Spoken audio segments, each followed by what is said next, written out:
B'Shem Adonai HaRahaman HaRachum HaTehillah Ledonai Rabban HaAlamin HaRahaman HaRachum Molech Yom Haddin אותך עבדים ובך מסתייעים הדריכנו אל הדרך הישר דרכם של אלה אשר גמלת לכם חסד לא של הזעומים ולא של הטועים.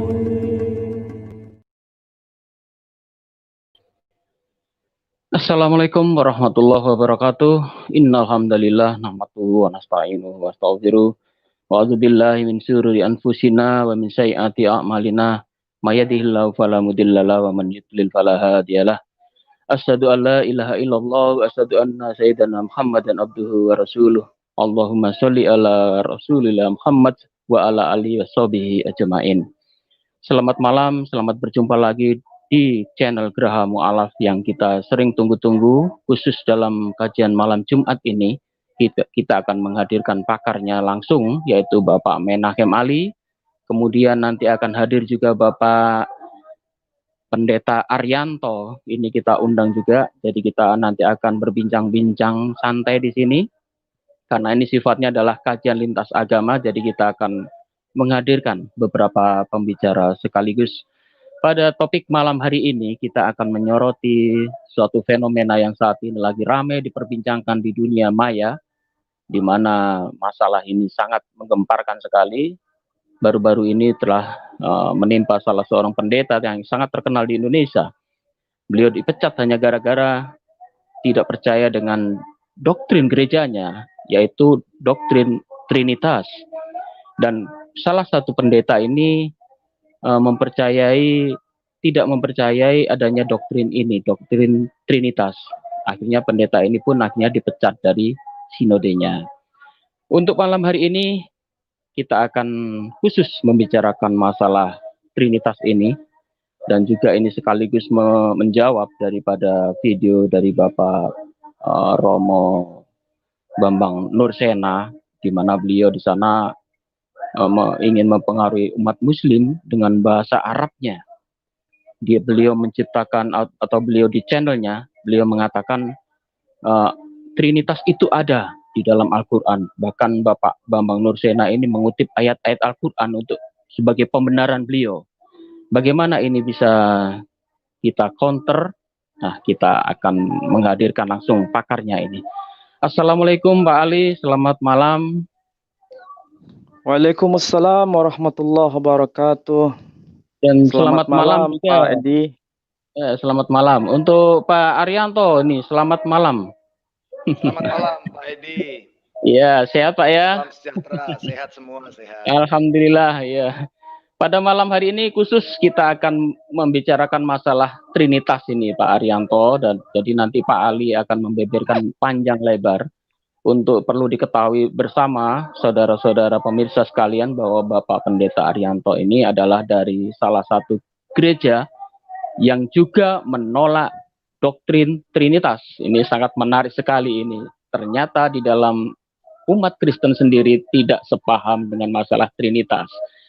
Dan apa itu Trinitas dan apa itu permasalahan-permasalahan di dalamnya nanti waktu selanjutnya akan kami serahkan secara langsung kepada Pak Ali. Oh ya, untuk nanti di akhir-akhir acara setelah kita menyelesaikan kajian malam hari ini, kita membuka dialog interaktif. Untuk teman-teman yang ingin masuk ke channel ini, silakan sudah di-share channelnya, atau Anda bisa ketik di komen, ajukan pertanyaan, biar pertanyaan Anda akan saya sampaikan pada Pak Ali atau Bapak Pendeta Arianto yang sudah hadir pada malam hari ini. Silakan, kami membuka interaktif pertanyaannya harus sesuai dengan topik. Yang tidak sesuai dengan topik akan kita abaikan. Demikian, langsung kita serahkan pada Bapak Menahem Ali, pakar bahasa Semit ini.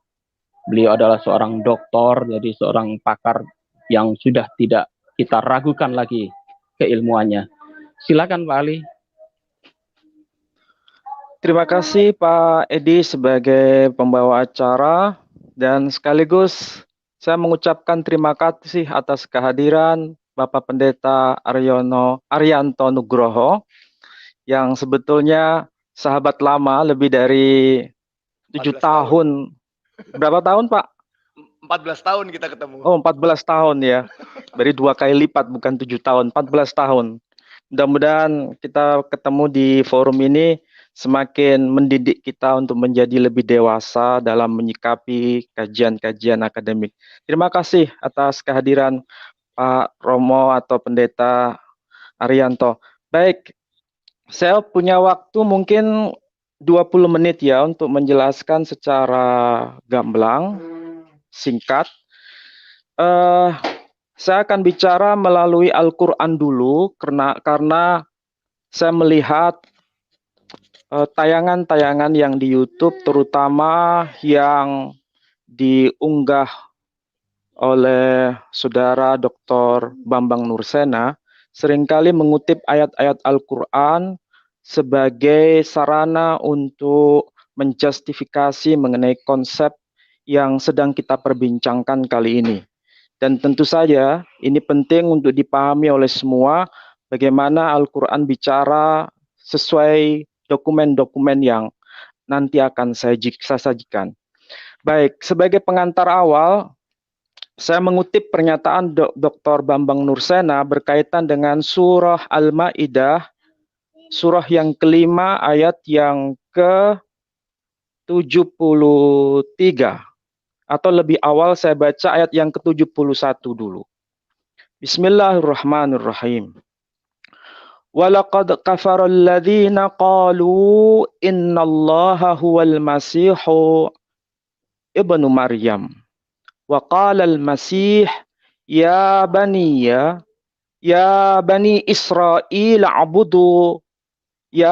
Israil abudullaha rabbi wa rabbakum. Wa innahu may yushrik billahi faqad harramallahu alaihil jannah wa ma'wahun nar wa ma lidh-dhalimina min ansar. Laqad kafara alladhina qalu innallaha thalithun thalatha wa ma min ilahin illa ilahu wahid ila akhirih. Shadaqallahul azim. Ada satu penjelasan yang mungkin saya kutip dari beberapa dokumen berkaitan dengan ayat yang termaktub pada ayat 73. Ayatnya kalau secara harfiah berbunyi, walaqad, dan sungguh, kafarul ladzina qalu, orang-orang yang berkata, innallaha, sesungguhnya Allah, tsalithun tsalatsa, ketiga dari yang tiga. Wa ma min ilahin illa ilahu wahid, dan sesungguhnya Tuhan itu betul-betul satu, tidak ada yang lain. Ini kalau arti harfiah dari ayat ini. Nah, berkaitan dengan ayat tersebut, terutama frase kunci yakni tsalithun tsalatsa, ini merupakan istilah Quran dalam hal membicarakan satu konsep teologis. Jadi bahasa Arabnya menggunakan istilah tsalithun tsalatsa yang secara harfiah bermakna yang ketiga dari yang tiga. Nah, apakah ini merujuk pada komunitas tertentu ataukah merujuk pada semua komunitas? Sebetulnya ini tidak merujuk pada semua komunitas, tapi merujuk pada komunitas tertentu yang punya konsep berkaitan dengan tsalithun tsalatsa. Apa makna dasar dari tsalithun tsalatsa? Secara harfiah, Quran sudah menegaskan seperti ini, tapi kita coba untuk melihat dokumen apa yang menjelaskan mengenai makna tsalithun tsalatsa. Dan kita bisa merujuk pada dokumen yang ditulis oleh generasi awal, terutama yang dikabarkan oleh salah seorang sahabat beliau, sahabat Nabi Muhammad SAW sendiri, dan itu terdokumentasi dalam kitab yang disebut ini, Tanwirul Miqbas min Tafsir Ibn Abbas. Dan saya kira kalau ini sudah merujuk pada generasi awal, tentu saja ini dipelajari di berbagai macam pesantren. Ketika menjelaskan ayat yang tadi saya kutip, Ibnu Abbas memberikan uraian apa makna pada ayat yang ke-73 yang disebut Salifun Salasa itu. Di sini disebutkan ayat yang berbunyi demikian. Laqad kafara alladhina qalu innallaha salithun salasa wa hiya maqalah al-Marqusiyah yaqul ab wa ibn warruhul qudus. Jadi ada penjelasan dari sahabat Nabi yang bernama Ibnu Abbas bahwa pengertian salithun salasa wa hiya maqalah al-Marqusiyah. Ini merupakan sebuah keyakinan dari madhab Marqusiyah. Marqusiyah itu berarti merujuk pada komunitas Kristen, gereja Koptik. Tapi kita tahu kalau gereja Koptik terkait dengan gereja Markus. Dan saya kira sejarah membuktikan itu. Apa keyakinan berkaitan dengan gereja Markus atau gereja Koptik itu? Yaqul, mereka berkata dalam madhab itu, konsepnya adalah ab wa ibn warruhul qudus. Jadi yang dimaksud salasa itu adalah ab, bapa, wa ibn, putra, waruhul qudus, dan juga roh kudus. Jadi penjelasan ini sebetulnya Al-Quran tidak salah sasaran, tapi betul-betul menguatkan menjadi sebuah fakta bahwa ada satu kelompok yang punya keyakinan seperti ini, dan itu sebab saya cek apakah betul gereja Markusiyah atau gereja Ortodok Koptik dan mayoritas juga gereja Ortodok punya keyakinan seperti itu. Ini kebetulan saya punya kitab ini terbitan dari Mesir juga. Judulnya adalah Sarah wa Tafsir Qanun al-Iman. Dan ini ada penjelasan menarik di sini berkaitan dengan apa yang telah dikatakan pada tafsir Ibnu Abbas tadi. Ada pernyataan yang demikian bunyinya. Allah bisalasah aqanim bitathlith. Laisa ma'nahu inna hunaka salasah alihah. Bal ma'nahu innallahal wahid alladhi la syarika lahu wa la tarkib fihi. Huwa fi jauhari salasah aqanim, atau dalam bahasa Latinnya disebut trias, maknaha fil Yunaniyah wahid wa salasah. Jadi kalau dijelaskan itu bahwa pengertian salasah aqanim, salasa itu kalau arti harfiahnya sama dengan 3. Arti harfiahnya aqanim. Jadi kalau yang dimaksud salasa itu menurut teks ini itu merujuk pada aqanim. Aqanim itu istilah jamaknya, istilah tunggalnya uknum. Arabnya menjadi aqanim jamaknya. Ini sebetulnya sepadan dengan istilah hipostasis dalam bahasa Yunani, atau sepadan dengan istilah persona dalam istilah Latin. Jadi yang dibahas oleh Quran itu sebetulnya bukan salah alamat, tapi betul-betul merujuk pada konsep salasah, kepercayaan pada Trinitas itu. Salasah itu maksudnya merujuk pada salasah aqanim, sebagaimana dalam kitab ini. Jadi bukan pengertian pada salisnya, tapi salasahnya itu yang penting. Kalau salisnya itu ketiga, salasah itu maksudnya 3.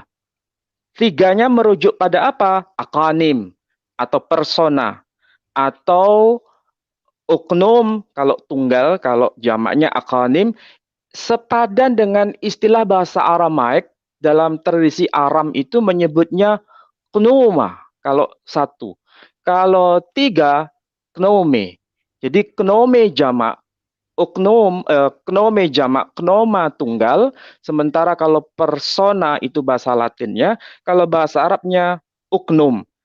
Jadi kesimpulannya, kalau kita cross-check dengan data dari gereja ortodok, sebetulnya ayat ini merujuk pada komunitas Kristen ortodok sebetulnya. Jadi tidak salah alamat kalau begitu. Sebagaimana yang dinyatakan oleh Bambang Nursena, ayat Quran ini tidak bicara mengenai konsep Trinitas, tapi merujuk pada konsep triteisme, tiga ilah. Padahal bukan itu Quran bicara, tapi yang dimaksud Quran adalah akanim. Sebagaimana penjelasan Ibnu Abbas merujuk pada al-ab, wal-ibn, wal-ruhil kudus, alias Bapa, Putra, dan Roh Kudus. Itulah sebabnya di sini dijelaskan dalam kitab ini, salah seakanim itu yang pertama adalah Allah al-ab. Jadi Allah sebagai sang Bapa. Oknum yang kedua disebut Allah al-Ibn, putra Allah, Allah sebagai putra. Kemudian Allah ar-Ruh, Allah sebagai ruh, Ruhul Kudus di sini. Ada teksnya di sini. Nah, ada teksnya. Jadi sekali lagi ini tidak merujuk pada triteisme, tapi merujuk pada konsep Tritunggal itu sendiri. Dan memang ada istilah yang sama dalam konsep bahasa Arabnya. Kadang kalau disebut Allah itu langsung menyasar pada makna al-ab, sang bapa. Kalau putra disebut ibnullah. Kalau ruhul kudus, ruhullah. Biasanya begitu dalam tradisi Arab. Dan kalau sudah bicara seperti ini, logikanya kita bisa mencermati bahwa ketika bicara salisun salasa itu berarti Allah sang bapa, itu merupakan salah satu uknum, salah satu knoma, salah satu hipostasis dari uknum atau knoma yang lain, yakni sebagai al-ibn, sang putra, dan juga sebagai ar-ruhul kudus. Jadi ini sekali lagi tidak merujuk pada konsep triteisme, tapi merujuk pada konsep Tritunggal atau Trinitas. Dengan kata lain, inilah yang dinyatakan dalam Quran merujuk pada konsep madhab al-Markusiyah. Namun demikian, saudara-saudara, saya coba mencermati apakah sebetulnya konsep Trinitas yang berkaitan dengan salah seakanim, tiga hipostasis itu sudah final. Ternyata tidak juga. Saya kebetulan membaca bukunya dari kelompok madhab ortodok Yunani yang berpandangan agak berbeda dengan Katolik. Kalau Katolik itu memang ada satu satu ikrar atau syahadat iman, atau dengan kata lain konun al-iman. Konun al-imannya itu ada tambahan filikui. Itu kebetulan ada buku yang bagus kalau dibaca. Ini sebetulnya perdebatan mengenai konsep filikui antara madhab ortodok, Kristen ortodok dengan Kristen Katolik. Kalau Kristen ortodok itu bahwa Roh Kudus keluar hanya dari Bapa. Sementara kalau Kristen Katolik, Roh Kudus itu keluar dari Bapa dan Putra. Ini diperdebatkan di sini dan itu merupakan dokumen penting untuk membahas konsep Trinitas di antara Katolik dan Ortodoks sampai sekarang belum tuntas dan tidak pernah tuntas. Kemudian coba saya bacakan yang versi kelompok Katolik ya, yang membahas mengenai ini. Saya bacakan dalam versi bahasa Latin dan Indonesia coba. Di sini ada syahadat iman. Sebentar. Aku percaya akan satu Allah Bapa yang Maha Kuasa, pencipta langit dan bumi, dan segala sesuatu yang kelihatan dan tak kelihatan. Kalau bahasa Latinnya, credo in unum Deum patrem omnipotentem factorem caeli et terrae, visibilium omnium et invisibilium. Dan akan satu Tuhan Yesus Kristus, Putra Allah yang tunggal, et in unum Dominum Iesum Christum Filium Deo unigenitum, Ia lahir daripada Bapa sebelum segala abad. Et ex patrinatum ante omnia saecula. Allah daripada Allah, terang daripada terang, Allah benar daripada Allah benar. Deum de Deo, ium lumen de lumene, Deum verum de Deo vera. Ia dilahirkan bukan diciptakan. Genitum non factum, consubstantialem patri perquem omnia fangsun. Artinya sehakikat dengan Bapa, olehnya telah dijadikan segala sesuatu. Dan seterusnya, sampai pada teks berikutnya itu bahwa disebutkan ada istilah filikui. Jadi filikui itu bagian yang keluar dari anak maksudnya. Jadi Roh Kudus keluar dari anak, juga keluar dari Bapa. Kalau ortodok hanya keluar dari Bapa. Nanti mungkin pembahasannya lebih rinci lagi ya nanti. Ini cuma saya berikan contoh saja. Nah, di dalam bukunya Presbiter Yohanes Bambang, ini dari kelompok ortodok Yunani, menyebutkan bahwa filikui itu mengancam konsep Tritunggal itu sendiri karena dianggap mencederai ketauhidan menurut kelompok ortodok Yunani. Jadi Katolik dianggap menyimpang karena menambahkan filikui, Roh Kudus itu keluar dari Bapa dan juga Putra. Disebutkan begini. Gereja Ortodok melihat kemusyrikan dalam faham semacam ini. Jadi dianggap sebagai sebuah bentuk kemusyrikan. Ketika Gereja Barat melihat pandangan Gereja Timur tentang implikasi adanya dua Allah akibat sisipan filikui ini. Sangkalan Gereja Barat adalah bahwa Roh Kudus itu keluar dari Bapa atau Allah yang Esa dan Putra firman Allah seolah-olah berasal dari satu sumber. Jadi ini yang ditentang oleh Gereja Ortodok bahwa filikui itu merupakan bentuk kemusyrikan karena dianggap menambahkan syahadat bahwa Roh Kudus bukan hanya keluar dari Bapa tapi juga keluar dari Putra. Nah, ada satu hal yang patut dicermati berkaitan dengan Quran, bahwa kalau saya cek di dalam Quran yang pakai bahasa Ibrani itu ada satu teks yang bisa unik untuk dicermati. Pada ayat yang ke-72 itu bunyinya seperti ini. Aken kofru elle asher omru ki adone slisi mislosa. Aken kofru, sungguh benar-benar kofru. Kalau bahasa Ibraninya kofru, kalau bahasa Arabnya kafir. Elle asher omru, orang yang berkata ki adonai slisi mislosa. Bahwa Tuhan Adonai itu salah satu dari yang tiga. Adonai di sini merujuk pada Bapa ya, pada Bapa. Jadi ada sebetulnya konsep yang hampir mirip bahwa kalau dalam ajaran Yahudi maupun dalam ajaran Islam, Tuhan itu betul-betul satu, tak terbagi dan tidak dibagi-bagi menjadi beberapa bagian. Kalau konsep Salisun Salasa itu mengenal bagian-bagian. Itulah sebabnya ditolak menurut Quran dan juga ditolak menurut Yahudi. Kalau masih ada waktu, masih ada Pak siapa? Pak Edi? Ya, langsung lanjutkan aja. Masih ada waktu ya? Ada satu kesamaan yang kadang-kadang ini perlu dicermati ketika membahas Quran dengan membahas kitab tanah sebetulnya.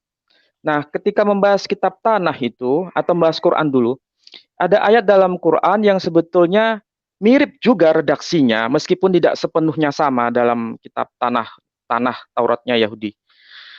Kalau Quran menyebutnya, wa idz qala rabbuka lil malaikati inni ja'ilun fil ardi khalifah. Dan ingatlah tatkala telah berkata Tuhanmu kepada malaikat, kepada para malaikat, inni ja'ilun fil ardi khalifah, sesungguhnya aku akan menjadikan khalifah di bumi. Qalu, mereka para malaikat berkata, ataj'alu fiha, apakah engkau akan menjadikan di bumi itu mayyufsidu fiha, makhluk yang akan membuat kerusakan di bumi, wa yasfikud dima, dan akan menumpahkan darah. Wa nahnu nusabbihu bihamdika wa nuqaddisu lak, dan kami bertasbih dan bertahmid dan menguduskan engkau. Qala, maka Tuhan berfirman, inni, sesungguhnya aku pribadi, a'lamu, lebih mengetahui, ma la ta'lamun, apa yang tidak kalian ketahui. Jadi kamu tidak lebih tahu daripada pengetahuanku sendiri, itu maksudnya Tuhan. Redaksi ini ada kemiripan, tapi seringkali ini lepas dari pemahaman yang benar. Kalau di dalam teksnya orang-orang Yahudi, redaksi ayat seperti itu ada termaktub di dalam Sefer Bereshit. Kalau Sefer Bereshit itu kitab Kejadian ya. Kitab Kejadian pasal yang ke-1 ayat yang ke-26. Saya coba cek dulu ya. 1 ayat 26. Itu ada kemiripan teksnya dengan Quran. Tapi seringkali ini oleh sebagian komunitas Kristen, tidak semuanya. Saya kira nanti Pak Romo Arianto akan menjelaskan juga mengenai hal yang sama. Ayat yang ke-26 itu dikatakan begini. Wayomer Elohim na'ashe Adam. Wayomer, dan dia berfirman. Jadi dia di sini merujuk pada satu pribadi. Merujuk pada satu Tuhan. Wayomer, dan dia berfirman. Siapa yang berfirman? Elohim. Jadi Elohim ini merujuk pada satu pribadi. Wayomer Elohim. Dan dia, Tuhan, berfirman. Na'ashe. Nah, kenapa di sini tertulis na'ase? Na'ase itu menunjuk pada jamak. Tapi orang Yahudi paham, di sini Tuhan sedang bicara kepada siapa? Kalau menurut teks-teks Targum, itu dijelaskan misalnya juga Midras, Tuhan itu sedang bicara kepada semacam dewan sorgawi. Jadi menurut Targum, Tuhan itu sedang bicara kepada dewan sorgawi. Di situ dewan sorgawi itu maksudnya makhluk Allah sebelum Adam diciptakan. Nah, itulah kemudian dalam kitab-kitab Targum disebut sebagai mal'achim hakeruvim, para malaikat yang amat dekat di sisi Allah. Itu yang sedang diajak bicara. Makanya dia Tuhan itu berkata nashe, mari kita buat. Na'asa dalam bahasa Ibrani itu menunjuk pada sesuatu yang sudah ada tinggal dibentuk. Itu beda dengan istilah bara. Kalau bara dalam bahasa Arab itu artinya sesuatu yang belum ada apa-apa, kemudian diciptakan, baru kemudian dibentuk. Itu bara. Kalau bahasa filsafatnya, creatio ex nihilo, itu bara. Menciptakan dari sesuatu yang sama sekali belum ada, kemudian baru diciptakan bentuk-bentuk lain. Kalau asa, itu bahan dasarnya sudah ada.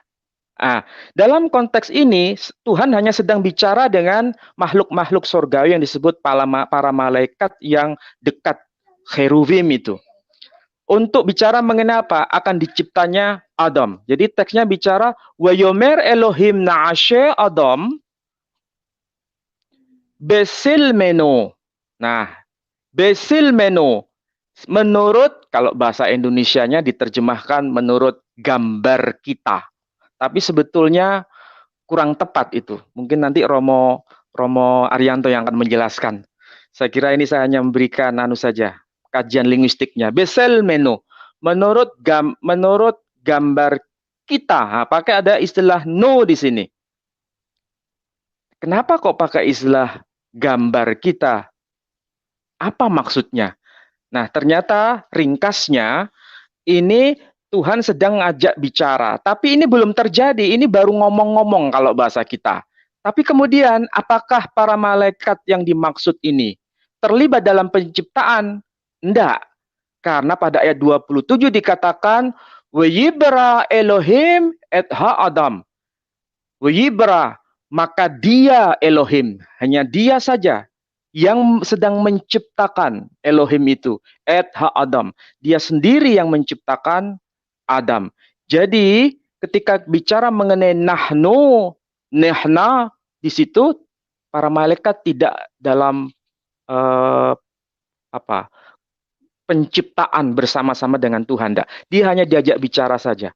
Ini mirip seperti konsep Quran tadi. Tuhan itu sedang mengajak komunikasi dengan para malaikat, tapi kemudian dalam Quran lebih dirinci. Dirincinya itu malaikat yang dekat dengan Tuhan itu kalau dalam tanda kutip protes. Kalau bahasa protes kurang cepat, kurang begitu bagus. Bukan protes, tapi menanyakan. Makanya disebutkan ataj'alu fiha. Apakah engkau akan menjadikan ataj'alu fiha di bumi itu yang makhluk yang akan membuat kerusakan di bumi. Ataj'alu fiha may yufsidu fiha. Akan membuat kerusakan di bumi wa yasfikud dima dan akan menumpahkan darah.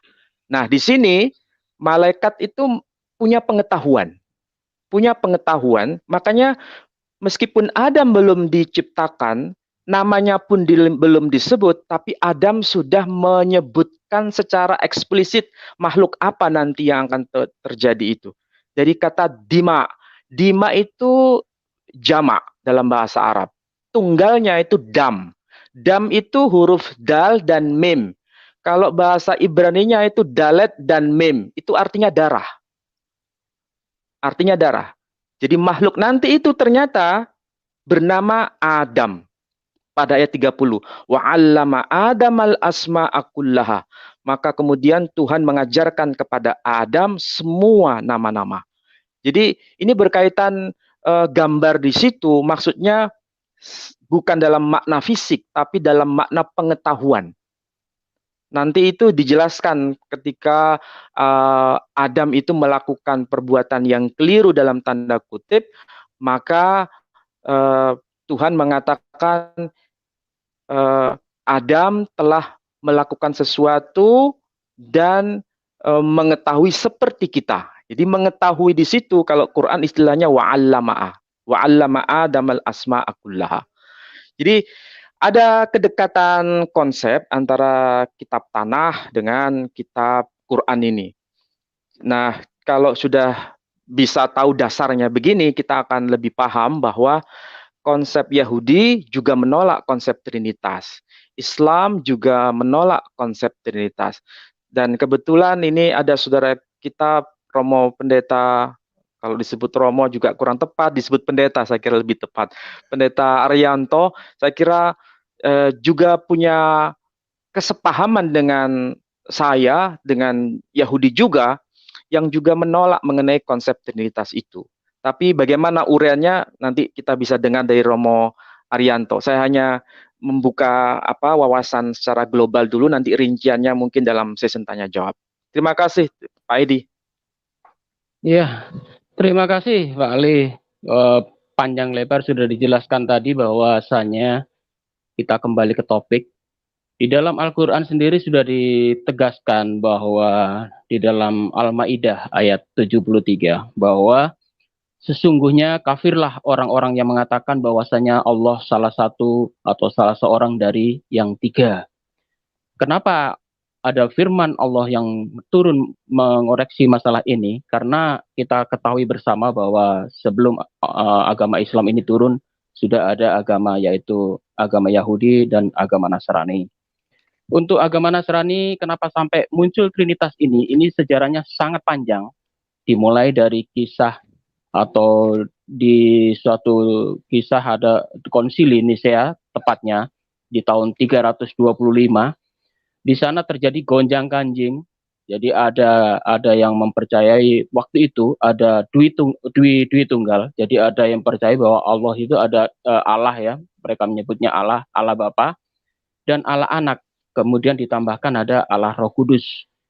Kemudian muncul seorang pendeta yang bernama Arius, imam paroki dari Mesir. Dia mengatakan bahwa Allah atau Allah Bapa bukanlah Yesus. Akhirnya sampai terjadi pemisahan. Hingga detik ini pun ini sering sekali masih dipermasalahkan oleh gereja. Untuk saat ini kita sudah hadir di tengah-tengah kita ini Bapak Pendeta Arianto tadi.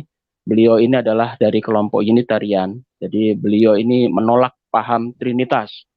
Untuk sebagai pembelajaran bersama apa itu Unitarian, apa itu Trinitas, dan apa itu kelompok yang menolak ajaran ini, kita bisa mendengarkan langsung dari uraian dari Bapak Arianto. Monggo, silakan Pak. Ya, terima kasih Pak Edi. Mudah-mudahan suara saya cukup jelas. Kalau belum jelas bisa dikoreksi ya. Shalom, selamat malam juga buat saudara saya, Ustadz Ali. Sudah lama kita tidak bertemu. Saya selalu kagum dengan kemampuan bahasa asli kitab suci yang dikuasai oleh Ustadz Ali ini. Sehingga saya betul-betul pingin ngobrol lagi dan pingin banyak belajar ini dengan Ustadz Ali ya. Baik, sebelum saya melanjutkan tentang pembicaraan bagaimana konsep Unitarian di dalam memandang tentang teologi atau tentang kealahan, khusus untuk bahasa Indonesia, kita perlu mencermati bahwa kita memiliki satu kerancuan yang harus kita sepakati dulu dalam dialog-dialog lintas agama, yaitu tentang kata Tuhan. Sebab memang terus terang harus diakui kata ini cukup rancu dalam bahasa Indonesia. Kalau dari bahasa aslinya memang Tuhan itu berasal dari kata tuan. Itu sastrawan Remi Seladu pernah menulis itu.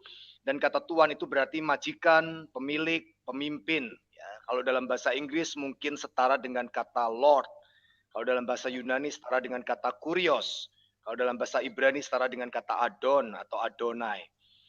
Nah, di dalam Alkitab berbahasa Indonesia, maka kata Tuhan ini masih ditempatkan dengan makna dasarnya, yaitu sebagai pengganti kata Lord atau majikan. Sehingga ketika kita mendengar kata Tuhan Yesus di dalam pembacaan Alkitab berbahasa Indonesia, itu maksudnya adalah Lord Jesus, bukan God Jesus. Sedangkan Alkitab berbahasa Indonesia untuk menerjemahkan kata God, kata Theos, kata Elohim, itu menggunakan kata Allah. Ya, sehingga kadang-kadang kalau kita berdialog itu cukup rancu ketika menggunakan kata Tuhan pada Yesus Kristus di kalangan pembaca Alkitab berbahasa Indonesia dengan penggunaan kata Tuhan di kalangan teman-teman yang non pembaca Alkitab berbahasa Indonesia. Sehingga dengan demikian saya berharap kita bisa bijaksana memahami ini karena belum ada Kongres Bahasa Indonesia yang menyelesaikan masalah ini. Jadi saya berharap kita bijaksana untuk memahami bahwa ketika saya menyebutkan kata Tuhan Yesus, maka yang dimaksud itu adalah Lord Jesus atau bahasa Jawanya Gusti Yesus. Lebih ke arah majikan, pemimpin, penguasa, bukan kepada God atau sesembahan yang maha kuasa seperti yang dimaksud dalam kamus. Karena kalau di dalam Alkitab itu 1 Korintus 8 ayat 6 misalnya berkata, namun bagi kita hanya ada satu Allah saja, only one God, yaitu Bapa. Kemudian dan satu Tuhan saja, one Lord, yaitu Yesus Kristus. Jadi sangat dipisahkan antara gelar God dan gelar Lord di dalam kitab suci. Itu yang pertama yang mau saya sampaikan tentang kerancuan ini. Mudah-mudahan bisa cukup dijembatani kerancuan ini untuk dialog-dialog kita berikutnya. Kemudian yang berikutnya, yang kedua adalah tentang konsep Allah atau God di dalam pemahaman kami di Kristen Unitarian. Saya sepakat dengan apa yang disampaikan Ustadz Ali bahwa kekristenan yang diinspirasi oleh Yesus Kristus itu sangat berakar kepada teologi Yudaism. Sehingga sebetulnya ketika kita melihat Yesus Kristus berbicara di dalam Markus 12 ayat 29 tentang hukum yang terutama, maka Yesus mengutip hukum terutama itu dari kredo atau ajaran utama Yudaism, Yahudi. Shema Israel, Adonai Eloheinu, Adonai Echad. Adonai di sini sebetulnya adalah kata ganti untuk pengucapan sehari-hari dari nama yang suci, sakral, dari nama God itu atau nama Sang Allah itu, yaitu YHWH atau bisa dilafalkan Yahweh. Jadi ketika Yesus ditanya apa ajaran utamamu, maka Yesus langsung mengutip kredo Yahudi. Ini menunjukkan bahwa akar dari kekristenan mula-mula itu sangat-sangat dekat dengan Yudaisme, yaitu tidak ada Allah yang lain kecuali Sang Adonai atau the Lord atau Yahweh tadi. Dan kemudian juga Yesus Kristus menyampaikan di dalam Yohanes 17 ayat 3, inilah hidup yang kekal itu, yaitu bahwa mereka mengenal Engkau satu-satunya Allah, monos, satu-satunya Allah yang benar, dan mengenal Yesus Kristus yang telah Engkau utus. Disinilah Yesus mengambil posisi bahwa dia adalah utusan dari satu-satunya Allah yang benar. Dia tidak mengambil posisi setara dengan yang mengutus, tetapi dia mengambil posisi aku adalah utusan dari satu-satunya Allah yang benar. Nah, hal inilah yang kemudian bisa membuat kita memahami bahwa akar dari pemahaman kekristenan mula-mula tentang Allah itu tidak berbeda dengan Yudaisme sebagai agama yang sudah lebih dulu hadir dalam lingkungan agama Samawi. Nah, ketika kemudian Yesus menyebut Allah itu sebagai Bapa, maka kita paham bahwa yang terjadi bukanlah sebuah relasi biologis, tetapi yang terjadi adalah relasi spiritual, relasi rohani. Yesus menyebut Bapa kepada Sang Allah itu. Jadi di dalam Yohanes 8 ayat 54 dikatakan, jawab Yesus, jikalau aku memuliakan diriku sendiri, maka kemuliaanku itu sedikit pun tidak ada artinya. Bapakulah yang memuliakan aku, tentang siapa kamu berkata, dia adalah Allah kami. Jadi yang disebut Allah, disebut Elohim oleh orang Yahudi itu adalah yang disebut Abba, yang disebut Bapa oleh Yesus Kristus. Jadi Bapa di dalam perjanjian baru adalah Sang Adonai atau the Lord atau Yahweh itu dalam perjanjian lama. Nah, oleh sebab itu kita bisa melihat bahwa referensi tentang Yahweh itu sangat kuat di perjanjian lama. Misalnya di Yesaya 45:5, tidak ada Allah yang lain selain aku, kata Yahweh. Kemudian jelas Ulangan 6 ayat 4 yang dikutip oleh Yesus Kristus. Jadi ketika Yesus mengambil posisi dirinya sebagai utusan dari satu-satunya Allah yang benar, maka kita bisa memahami bahwa dia tidak memposisikan dirinya setara dengan Sang Bapa itu, atau Sang Allah itu, atau Yahweh itu. Nah, posisi itu diperkuat oleh apa yang disampaikan oleh Rasul Petrus di dalam sebuah khotbahnya atau pidatonya di hari Pentakosta. Di dalam Kisah 3:13 misalnya dikatakan, Allah Abraham, Ishak dan Yakub, Allah nenek moyang kita. Jadi kalau dikatakan Allahnya Abraham, Allahnya Ishak, Allahnya Yakub, itu mengacu pada Keluaran pasal 3 ayat 14 dan 15. Itu mengacu kepada Yahweh. Allah Abraham, Ishak dan Yakub, Allah nenek moyang kita, telah memuliakan hambanya, yaitu Yesus yang kamu serahkan dan tolak di depan Pilatus, walaupun Pilatus berpendapat bahwa ia harus dilepaskan.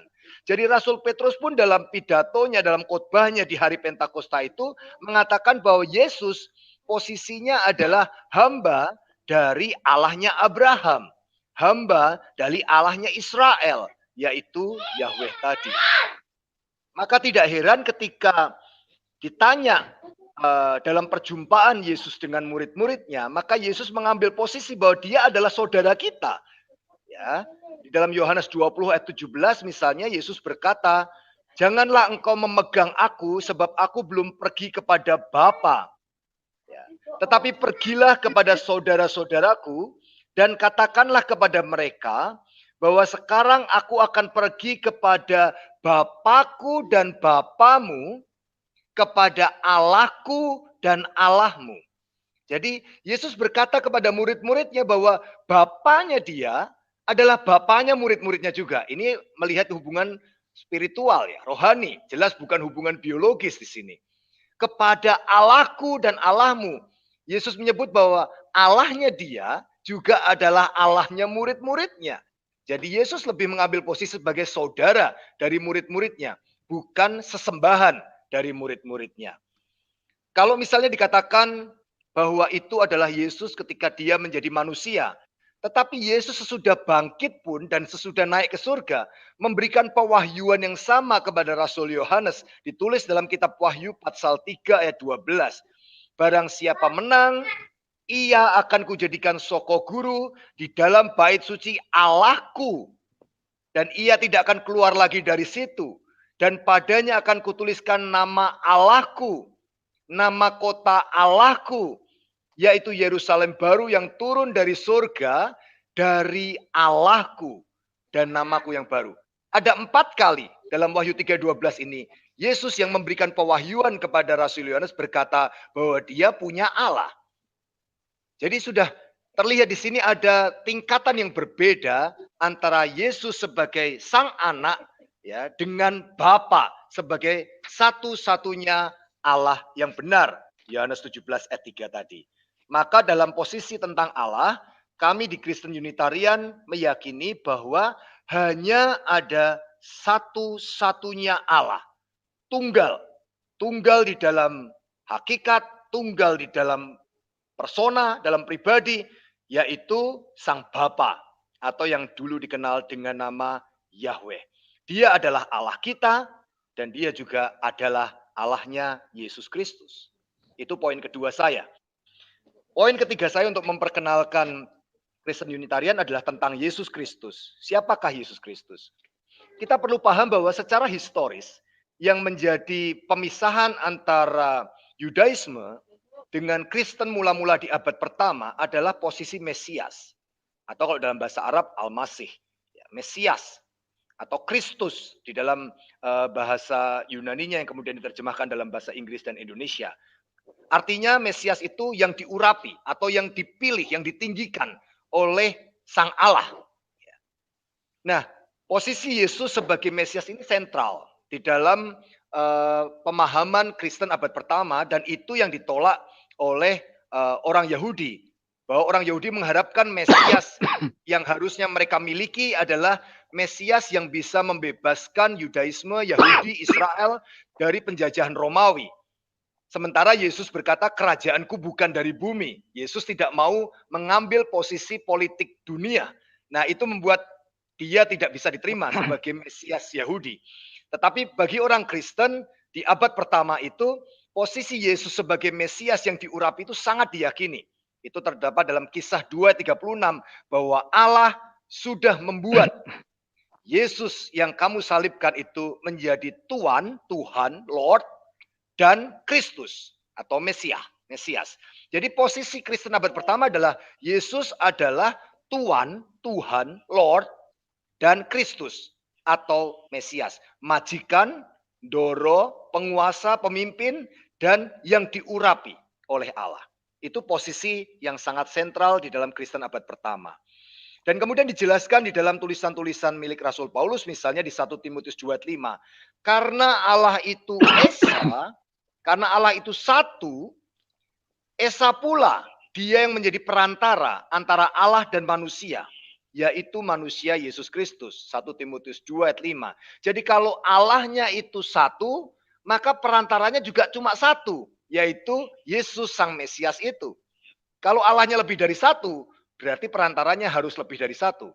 Itu menjadi masalah lagi di dalam konsep. Jadi kita percaya bahwa Allah itu satu karena perantaranya adalah Yesus yang cuma satu itu.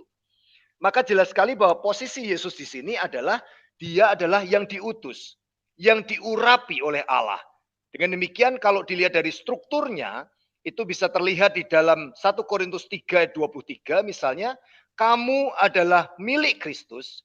Jadi kita, orang Kristen ini adalah disebut sebagai milik Kristus, atau Yesus adalah majikan kita, Tuhan kita, Lord. Tetapi Kristus adalah milik Allah. Jadi Kristus itu dimiliki oleh Allah, atau Allah lebih besar daripada Kristus itu. Maka dengan demikian sangat jelas ini konsisten dengan yang dikatakan oleh Tuhan Yesus sendiri di dalam Yohanes 14 ayat 28, dia berkata, Bapa lebih besar daripada aku. Ya, jadi memang ini sesuatu yang menarik. Secara struktur Yesus berkata, Bapa lebih besar daripada aku. Itu poin yang disampaikan oleh Yesus Kristus sendiri. Poin kedua, apakah Yesus Kristus dan Bapa adalah pribadi yang sama? Karena dulu perdebatan awal tentang kesetaraan Yesus dengan Bapa itu berasal dari Yohanes 10 ayat 30. Yang saya merasa salah dipahami ketika Yesus berkata, aku dan Bapa adalah satu. Kemudian ada yang berkata, Yesus dan Bapa adalah satu pribadi yang sama. Tentu saja tidak. Di dalam Yohanes 8 ayat 17 dan 18, Tuhan Yesus berkata bahwa di dalam kitab Tauratmu ada tertulis, kesaksian dua orang adalah sah. Aku bersaksi tentang diriku sendiri, dan juga Bapa yang mengutus aku bersaksi tentang aku. Jadi dalam Yohanes 8 ayat 17 dan 18 ini, Yesus Kristus menampilkan Bapa dan dirinya sebagai dua pribadi yang berbeda. Dua pribadi yang terpisah. Bukan satu pribadi yang berbeda fungsi saja, tetapi betul-betul dua pribadi yang berbeda. Jadi Yesus dan Bapa adalah dua pribadi yang berbeda. Maka memahami aku dan Bapa adalah satu, itu bukan tentang satu pribadi atau satu hakikat, bukan tentang satu substans atau satu hipostasis, tetapi tentang satu maksud. Ini tercermin dalam kata-kata Yesus Kristus dalam Yohanes 17 ayat 21. Supaya mereka, kita semua manusia yang percaya ini, menjadi satu. Sama seperti engkau ya Bapa di dalam aku, dan aku di dalam engkau. Agar mereka juga di dalam kita. Jadi satunya Yesus dengan Bapa itu diinginkan terjadi di antara kita orang-orang percaya supaya kita juga menjadi satu. Bahkan kita orang-orang percaya ini juga menjadi satu di dalam Yesus dan Bapa. Jadi jelas sekali ini tentang satu kehendak atau satu maksud, satu visi. Bukan tentang satu zat, satu hakikat, atau satu pribadi, satu persona. Bukan tentang itu. Nah, yang poin berikutnya tentang Yesus. Lalu siapa Yesus ini bagi kami? Orang Kristen Unitarian. Tentu saja kami tidak sedang dalam posisi untuk mengatakan benar salah bagi teman-teman yang berpandangan berbeda, karena memang yang bisa kita lakukan adalah mencari sedalam mungkin kebenaran itu tanpa harus menghakimi kebenaran orang lain atau menyalahkan yang dianggap benar oleh orang lain ya. Maka kami memandang bahwa Yesus Kristus ini di dalam pemandangan kami, dalam pemikiran keimanan kami, Yesus Kristus itu adalah seperti yang dinyatakan oleh Yesus sendiri di dalam pewahyuannya kepada Rasul Yohanes. Di dalam Wahyu 3 ayat 14. Inilah firman dari Amin, saksi yang setia dan benar. Ini gelarnya Yesus. Permulaan dari ciptaan Allah. Jadi kami meyakini bahwa Yesus itu adalah the beginning of the creation of God. Atau awal dari ciptaan Allah. Dia adalah ciptaan yang sulung. Itu diperkuat oleh Rasul Paulus misalnya di dalam Kolose 1 ayat 15 dikatakan ia atau Yesus adalah gambar dari Allah yang tidak kelihatan. Yang sulung lebih utama dari segala yang diciptakan.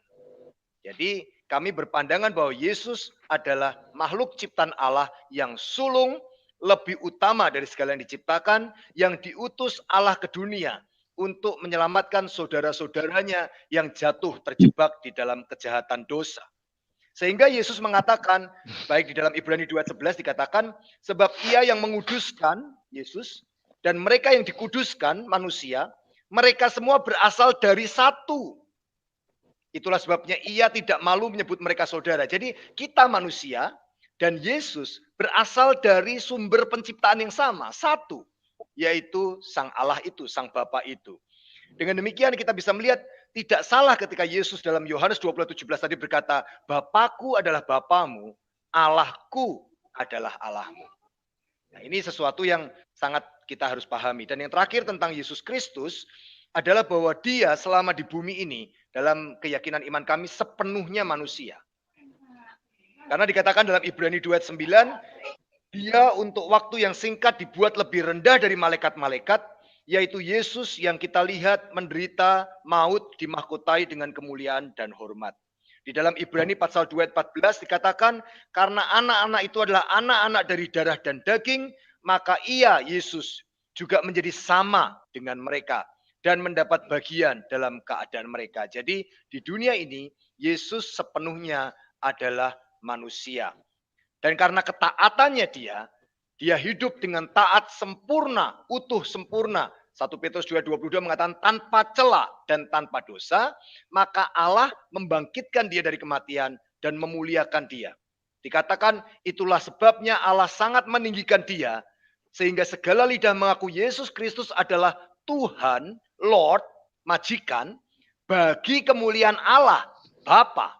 Jadi Yesus itu boleh disebut sebagai Lord, tetapi orang harus ingat, itu untuk kemuliaan Bapa, untuk kemuliaan Allah, bukan untuk kemuliaan Yesus sendiri. Filipi 2 ayat yang ke-11. Poin yang keempat adalah tentang Roh Kudus. Sesudah kita bicara soal Bapa, Allah, kita bicara soal Yesus sebagai Tuhan dan Kristus, maka mungkin yang paling terakhir adalah Roh Kudus.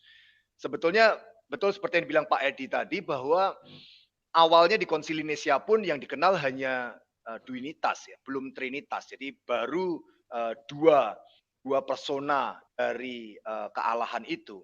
Baru tahun 381 itu ada konsep tentang Roh Kudus berpribadi. Ustadz Ali pasti akan lebih bisa menceritakan dalam bahasa karena beliau lebih mahir dalam bahasa-bahasa asli kitab suci. Tetapi setidaknya kata roh, ruah dalam bahasa Ibrani atau pneuma dalam bahasa Yunani itu kalau digolongkan artinya sangat banyak sekali, tapi kalau digolongkan setidaknya ada 4 arti. Yang pertama artinya adalah nafas atau udara. Ya, itu ada beberapa ayat yang menunjukkan, misalnya di Ayub 27 ayat 3, Yakobus 2:26. Ya. Kemudian yang kedua artinya adalah pikiran, kehendak hati, motif, semangat. Ya, itu misalnya ada dalam Kejadian 41 ayat 8, 1 Korintus 2 ayat 11. Yang ketiga artinya adalah kuasa, ya, atau kekuatan. Ya, itu misalnya ada dalam Ayub 33 ayat 4, Kisah 1 ayat 7 dan 8. Dan yang terakhir adalah pribadi yang tidak bisa dilihat oleh manusia. Para malaikat yang tidak bisa dilihat, bahkan Allah yang tidak bisa dilihat, itu sering disebut sebagai roh. Maka dikatakan oleh Yesus Kristus, Allah adalah roh. Karena dia tidak bisa dilihat oleh manusia. Jadi yang tidak bisa dilihat oleh manusia, pribadi yang tidak bisa dilihat, itu adalah roh. Pribadi roh. Tetapi tidak satu pun yang menunjukkan bahwa Roh Kudus itu pribadi tersendiri dan setara dengan Bapa. Kalau kita bisa melihat dalam Yohanes 15 ayat 26 misalnya, penghibur itu atau roh kebenaran itu, Roh Kudus itu, dia keluar dari Bapa, dia bersaksi tentang aku, tentang Yesus, tetapi dia adalah bagian dari Bapa. Jadi kami melihat bahwa Roh Kudus ini bukan pribadi yang tersendiri, tetapi Roh Kudus ini adalah kuasanya Bapa. Tidak heran ketika bicara soal Roh Kudus, maka Roh Kudus itu bisa dibagi-bagi. Kalau dia pribadi, dia tidak bisa dibagi-bagi. Tetapi di dalam Yohanes 20 ayat 22 misalnya, Yesus kemudian mengambil tindakan kepada murid-muridnya, maka Yesus menghembusi mereka dan berkata, terimalah Roh Kudus. Jadi Roh Kudusnya dibagi-bagi di antara murid-muridnya. Itu sama seperti Bilangan 11 ayat 25. Lalu turunlah Tuhan dalam awan dan berbicara kepada Musa. Kemudian diambilnya sebagian dari roh yang hinggap padanya. Dan ditaruhnya atas ke-70 tua-tua itu. Ketika roh itu hinggap pada mereka, kepenuhanlah mereka seperti nabi. Jadi rohnya itu bisa dibagi di 70 tua-tua Israel. Dengan demikian kami berkeyakinan bahwa Roh Kudus bukanlah sosok tersendiri yang terpisah dari Bapa, terpisah dari Yesus, tetapi Roh Kudus itu ada di dalam diri Bapa karena itu adalah kuasanya Bapa.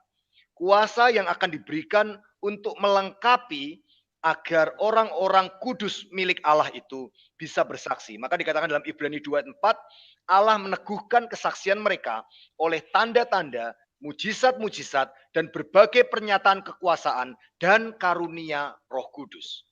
Jadi itu adalah kekuasaan Allah. Yang terakhir, yang kelima, waktunya memang sudah hampir habis buat saya memaparkan, nanti kita bisa lebih banyak ke dialog. Saya ingin sedikit menyentuh tentang perjalanan sejarah kekristenan. Tentu saja saya sangat menghormati dan respect terhadap semua aliran Kristen yang ada karena memang kita ini adalah hasil dari perjalanan sejarah yang panjang. Kekristenan ini di abad pertama yang seperti yang saya sampaikan, perbedaannya dengan Yudaisme bukan dalam hal teologi tapi hanya dalam hal kemesiasan. Tetapi kemudian kekristenan ini tidak pernah mendapatkan akses yang cukup terhadap kekuasaan. Dan sejak awal dia sudah ditolak oleh komunitas elit Yahudi, sehingga dia hanya bisa berada di kalangan rakyat jelata Yahudi. Dan kemudian dia juga mengalami persekusi yang kuat dari Romawi yang waktu itu masih pagan, penyembah berhala.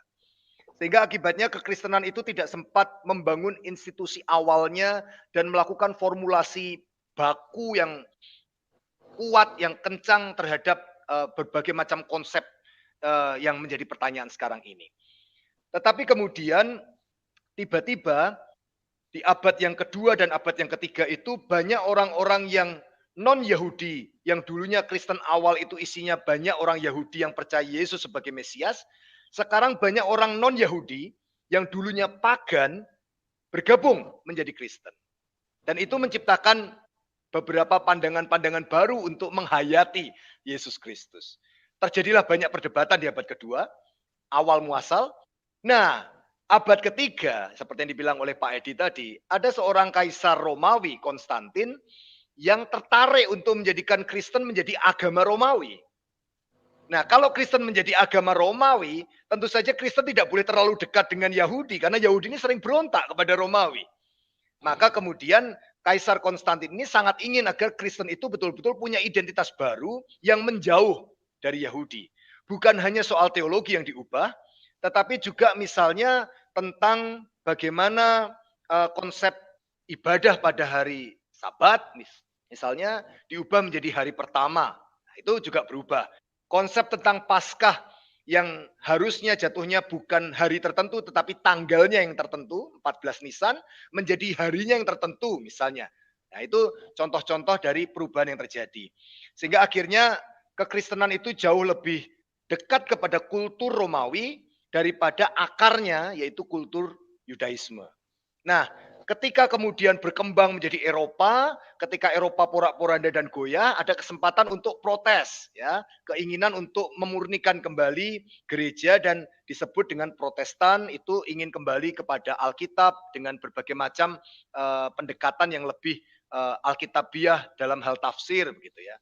Tetapi sayangnya sekali lagi tidak ada gerakan terpusat. Masing-masing mengurusi institusinya masing-masing dan masing-masing bergerak pada urusan nasionalisme masing-masing, kebangsaan masing-masing. Luther di Jerman, Calvin di Swiss dan sebagainya macamnya. Sehingga akhirnya tidak pernah ada kesempatan untuk ayo direview kembali apa yang menjadi keyakinan Kristen mula-mula. Tapi bersyukur pada saat-saat era Protestan itu juga sempat muncul kembali sebuah gerakan yang namanya Unitarian itu tadi, di mana yang dia permasalahkan adalah Unitarian itu berasal dari kata uno, itu satu ya, yang berbeda dengan Trinitarian. Tapi sekali lagi ini lemah sekali sehingga sampai sekarang memang Unitarian di seluruh dunia termasuk kami di Indonesia itu minoritas di tengah-tengah minoritas begitu ya, sehingga posisinya memang sangat lemah. Tetapi sebetulnya ini adalah kesempatan bagi kita karena saya bersyukur di dunia Kristen itu kita sudah melewati era-era berdarah inkuisisi, konflik Katolik Protestan, konflik Katolik dengan mereka yang disebut sebagai heresi atau bidat, sehingga era-era berdarah itu sudah berakhir. Mungkin sekarang adanya cuma era era marah gitu ya kalau ada yang berbeda pendapat, tapi tidak sampai berdarah-darah. Kita berharap ini bisa menjadi dialog-dialog yang baik. Sehingga ketika kami muncul sebagai gereja Kristen Unitarian, tentu saja kami masih melihat teman-teman Kristen sebagai saudara dan sahabat kami. Kita sama-sama mencari kebenaran dari kitab suci yang sama, dari Alkitab. Dan kami juga melihat teman-teman Islam dan Yahudi sebagai saudara samawi kami yang sama-sama mencari Allah yang satu itu bagi semua umat manusia. Dan bahkan kepada yang non-samawi pun kami melihat itu saudara dalam kemanusiaan. Karena kata Yesus, kita harus mencintai sesama kita manusia seperti diri sendiri. Jadi perbedaan ini memang barangkali saya tidak tahu kapan akan berakhirnya. Yang bisa kita lakukan maksimal adalah berdialog dengan suasana bersahabat dan bersaudara seperti ini. Tetapi kalaupun masih terjadi perbedaan ya, mari kita tetap saling menerima sebagai teman dan sahabat. Perbedaan tidak perlu membuat kita saling membenci, saling memusuhi, apalagi masuk dalam konflik yang membuat Eropa dulu bangkrut, yang membuat Timur Tengah sekarang dalam konflik. Kita ingin agar Indonesia ini menjadi contoh bahwa perbedaan itu adalah sesuatu yang bisa dikelola dengan baik. Oke, terima kasih Pak Arianto. Oke, terima kasih banyak waktunya. Jadi bisa saya simpulkan tadi sudah dijelaskan panjang lebar oleh Bapak Pendeta Arianto. Jadi supaya pemirsa tahu bahwa di dalam kitab suci orang Kristen itu terdiri dari Perjanjian Lama dan Perjanjian Baru. Perjanjian Lama itu adalah tanah. Tadi disebut-sebut apa itu tanah. Tanah itu adalah Taurat, Nevi'im, dan Ketuvim. Itu adalah kitab sucinya orang Yahudi sampai hari ini. Kemudian ada Perjanjian Baru, yaitu mulai Injil dan juga surat-surat para rasul. Itu ditulis dalam bahasa Yunani. Sedangkan kalau kitab Tanakh atau Perjanjian Lama ditulis dalam bahasa Ibrani. Tadi disebutkan banyak sekali menyuplik ayat-ayat dalam kitab Taurat Ulangan. Di sana dikatakan Sema Israel Adonai Elohinu Adonai Echad. Katakan Tuhan itu adalah Esa. Bahkan Yesus di dalam Injilnya juga mengatakan, hai orang Israel, Tuhan itu Esa. Maka itulah sebabnya di dalam kalangan orang Kristen sendiri sampai hari ini, di samping orang yang percaya Trinitas, ada yang percaya masalah Tuhan yang Esa. Pak Ali bisa menambahkan sedikit, ini tadi disinggung yaitu masalah Mesias, kemudian orang-orang yang diurapi. Kemudian ini bagaimana menurut Pak Ali di dalam pandangan kitab-kitab lama ini, karena Yesus ini juga dikatakan sebagai Mesias. Silakan Pak Ali. Baik, terima kasih. Penjelasan dari Romo Arianto sangat bagus sekali untuk menambah wawasan kita semua. Tapi berkaitan dengan soal Mesias, konsep Mesias, siapa Mesias, saya kira itu topik yang berbeda. Karena yang sedang kita bicarakan adalah konsep mengenai Tritunggal. Ada hal yang patut kita selami bersama. Saya kira tadi saya juga menyimak penjelasan dan paparan dari Romo Arianto, bahwa sebetulnya antara Yahudi, Kristen, dan Islam itu bisa disebut sebagai saudara yang merujuk pada iman Bapa yang sama, yakni disebut sebagai imannya Abraham. Logikanya berarti iman Abraham itu begitu sangat fundamental sehingga harus dipahami secara jelas berdasarkan kitab suci, terutama merujuk pada tanah, Torah, Nevi'im, Ketuvim. Dan kita bisa mengaku sebagai anahnu bnei of Echad. Kita sebagai anak-anak dari Bapa yang satu, yakni Abraham alaihissalam. Nah, tadi saya sangat suka sekali penjelasan dari Romo Haryanto ketika menjelaskan soal ruah Elohim atau roh Allah itu. Kalau bahasa Indonesianya disebut roh Allah. Tapi saya akan mencoba merujuk bagaimana para rabi menjelaskan mengenai roh Allah atau ruah Elohim dalam versi bahasa Ibraninya, dan saya bandingkan dengan versi bahasa Arab yang ditulis oleh Rabbi Saadia Gaon. Ini kebetulan saya punya ini Pak Haryanto, ada Torah Original Commentary in Arabic by Rabbi Saadia Gaon. Ini adalah rujukan utama kaum Yahudi yang menggunakan bahasa Arab sampai hari ini. Ini bisa dikatakan sebagai tekstus reseptusnya orang Yahudi yang menuturkan bahasa Arab. Bagaimana penjelasannya ada di sini. Nah, ketika bicara mengenai Sefer Bereshit, kitab Kejadian pasal 1 ayat 1 sampai dengan ayat 3 itu menarik itu. Kalau versi bahasa Ibraninya coba saya cek dulu ya. Versi bahasa Ibraninya itu nanti kita bandingkan dengan versi bahasa Yudayo-Arabik. Kalau versi bahasa Ibraninya, Ibraninya mengatakan Bereshit bara Elohim et ha-shemayim wa et ha-aretz. Bereshit pada mulanya bara telah mencipta Elohim Tuhan, et ha-shemayim langit-langit, wa et ha-aretz dan juga bumi. Kemudian disebutkan wa ha-aretz hayata tohu wa fuhu wa khasyah alfanai tehom wa ruah Elohim merahafat alfanai hammayim. Nah, disebutkan wa ruah Elohim merahafat alfanai hammayim, dan roh Allah dalam bahasa Indonesia diterjemahkan melayang-layang. Nanti itu soal penjelasan yang lebih rinci saja. Tapi yang saya cermati bukan soal merahafetnya, tapi alfanai hammayim di atas permukaan air. Apa makna dari waruah Elohim? Ternyata dalam versi bahasa Yudayo-Arabiknya diterjemahkan begini. Ini saya baca versi bahasa Arabnya. Awwala ma khalaqallahu samawati wal ard. Pada mulanya Allah telah mencipta langit-langit dan bumi. Wal ardu kanat ghamirah wa mustayharah. Wa dhulamun ala wajhil ghamr. Wariyahullah tahubbu ala wajhil ma. Wariyah, rih itu artinya angin. Jadi wariyahullah ini maksudnya dan anginnya Tuhan.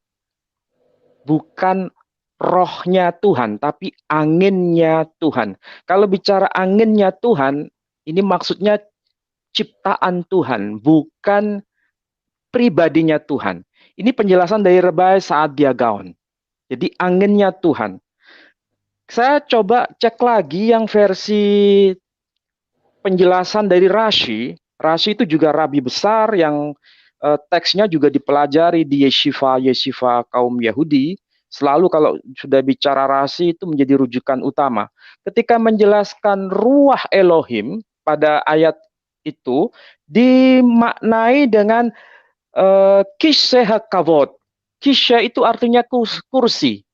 Hakavot itu kemuliaan, kursi kemuliaan atau tahta kemuliaan. Kalau bahasa Islamnya itu mungkin sama dengan arasnya Allah atau kursinya Allah. Jadi kalau kursinya Allah berarti ciptaan Allah. Kalau bahasa Ibraninya kisah hakavot, tahta kemuliaan. Jadi sekali lagi, Sefer Bereshit atau Kitab Kejadian pasal 1 terutama berkaitan dengan makna ruah Elohim, merahafet alfanai hammayim, itu pengertiannya adalah kisah kavod, kursinya atau tahtanya Tuhan. Saya tidak menemukan penjelasan dari para rabi mulai generasi Tanaim, Amoraim, Saboraim, Goanim, Rishonim dan generasi Akharim yang menjelaskan itu bagian dari pribadinya Tuhan. Tidak ada penjelasan itu. Justru menyebutkan itu adalah kuasa Tuhan, anginnya Tuhan, atau kursinya Tuhan, atau tahta kemuliaan Tuhan. Jadi saya ada nyambung rasa dengan Pak Pendeta Rianto. Ternyata kalau kita kembalikan pada tradisi yang paling kuno, yakni pemahaman orang-orang Yahudi, tidak ada sedikit pun ini berkaitan dengan hipostasisnya Tuhan. Bagian-bagian pribadinya Tuhan. Tidak ada kaitan ke arah sana. Kita bisa cek, makanya saya berharap supaya terjadi dialog yang betul-betul intensif, semua Muslim itu harus baca Torah, harus baca penjelasan para rabi, kitab-kitab rabbinik harus baca, kaum Nasrani juga begitu harus baca. Saudara-saudara kita yang Yahudi pun sekarang sudah mulai baca kitab-kitab tafsirnya versi Muslim. Jadi ada dialog yang membangun bersama dalam rangka penjelasan mengenai konsep tauhid itu seperti apa dalam Yahudi, Kristen, dan Islam. Dalam hal ini ketika saya bertemu dengan Romo Haryanto, sepertinya banyak kesesuaian pandangan bahwa kita memang tidak ada kaitan sama sekali mengenai konsep Trinitas itu. Begitu juga Yahudi juga tidak bicara soal konsep Trinitas itu. Nah, sementara saya agak terheran-heran ketika Dr. Bambang Nursena untuk membenarkan konsep Trinitas menggunakan dalil Quran yang tadi saya kutip berkaitan dengan salisun salasa itu tadi. Nampaknya ini pengutipan yang salah alamat dan tentu saja itu pembelajaran bagi kita semua karena memang kekristenan itu kan tidak tunggal sampai hari ini. Jadi yang dimaksud Quran itu bukan seluruh kaum Kristiani, Tapi ada sebagian kaum Kristiani yang mempunyai pemahaman Trinitas seperti itu. Faktanya hari ini kita bisa tahu langsung ada Romo Haryanto justru tidak sepaham dengan konsep Trinitas, malah menyebutnya yang benar bisa sesuai dengan kitab suci PB itu merujuk pada konsep tauhid. Dan saya kira apa yang tadi dikutip oleh Romo Haryanto berkaitan dengan Markus 12 kalau nggak salah. Ya, Markus 12:29. Ini coba saya cek yang versi bahasa Syriak ya. Pada versi bahasa Syriak yang ayat 29 disebutkan demikian. Bentar, 29. Amar leh Yesu. Jadi Yesu berkata. Di sini katanya, Sema Israel, Maria alahan, Maria hathu. Jadi kalau diterjemahkan Sema Israel, dengarlah wahai orang Israel, Maria. Maria itu sebetulnya sebutan kemuliaan, sebutan penghormatan. Kalau jamaknya itu Maraya, tapi kalau tunggal disebut Mar atau Maria. Ini tidak ada hubungannya dengan nama Maryam. Tidak ada hubungannya, tapi merujuk pada sebutan kehormatan Maria. Makanya setiap orang yang mengajarkan kitab suci dalam tradisi Yahudi, kalau menggunakan bahasa Aram, menyebutnya Mori, artinya guruku, Mori atau Maria. Jadi sebutkan, Maria itu juga berlaku untuk Adonai. Jadi dia sebagai Maria juga. Maria alahan, dia yang disebut sebagai Adonai itu alahan, ilah. Marian hathu, Maria itu betul-betul hat kalau bahasa Arabnya ahad, dia betul-betul satu. Kemudian pada ayat yang ke-30, wedetirchem le Maria alahah min kulli levafha wa min kulli nafsha wa min kulli ra'yanah. Jadi cintailah Tuhan dengan sepenuh hatimu, dengan sepenuh jiwamu, dan dengan sepenuh akal budimu. Ini sebetulnya kelanjutan dari kitab Ulangan pasal 6 ayat 4-5 sebetulnya. Jadi kutipan Yesus itu betul sebagaimana yang disampaikan oleh Romo Haryanto, kelanjutan dari ajaran Judaisme. Jadi tidak mungkin ada perbedaan pandangan mengenai konsep tauhid itu. Masalahnya ini kan harus banyak kajian ya, banyak kajian. Nah, sebagai yang terakhir, berkaitan dengan penggunaan jamak ketika merujuk pada anahnu dalam bahasa Ibrani itu, kalau tidak keliru mungkin bisa dicek nanti. Yang jelas dalam Sefer Bereshit, ketika Tuhan mau memberikan hadiah besar kepada Abraham atas kelahiran siapa itu? Yitzhak, itu kan ada 3 orang pada Abraham. Menurut tafsir-tafsir kaum ortodok, Kristen ortodok, kemudian Kristen Katolik, menyebutkan bahwa 3 yang datang itu adalah berkaitan merujuk pada salah satu kepribadian Tuhan. Kalau tidak keliru seperti itu. Dan yang saya baca dari Romo Daniel juga sama. Jadi itu bicara mengenai praeksistensi Yesus sebelum dia lahir pada masa perjanjian baru. Dia sudah datang menemui siapa? Abraham. Tapi coba saya cross check dari ini, Yemenit Midrash. Jadi ini Midrash, penjelasan para rabi yang dikompilasi oleh rabi-rabi yang ada di Yaman sejak generasi awal, generasi Tanaim, ketika menjelaskan siapa yang datang kepada Abraham waktu itu. Ini ada uraian menarik sebetulnya. Yang datang itu tidak ada kaitan mengenai salah satu hipostasisnya Tuhan. Tidak ada bicara soal itu. Tapi justru ada penjelasan bahwa yang datang itu siapa di sini? Saya bacakan saja ya. 3 angels. Jadi yang datang itu 3 malaikat. 3 angels reveal themselves to him.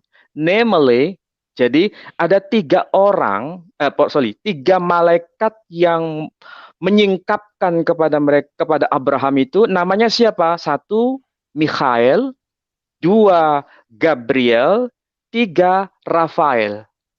Raphael told Sarah about Isaac. Michael saved Lot. Gabriel destroyed Sodom. Jadi Raphael itu memberikan kabar gembira kepada Sarah atas kelahiran Ishak. Mikhael menyelamatkan Lot. Kemudian Gabriel itu yang menghancurkan Sodom. Jadi Gabriel, Mikhael, Raphael ini tidak ada kaitan dengan salah satu kepribadian Tuhan.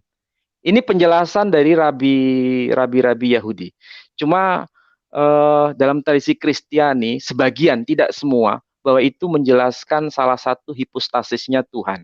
Mungkin kalau saya keliru bisa dikoreksi oleh Pak Pendeta Erianto. Tapi yang jelas itulah paparan dari para rabi. Jadi paling tidak kita bisa belajar bagaimana penjelasan rabi-rabi, kadang ayat-ayat yang seringkali bias itu diluruskan dengan cara kita membaca dokumen-dokumen Yahudi, atau juga kita bisa belajar dari tradisi-tradisi yang lain yang masih satu tradisi besar, yakni tradisi Semit.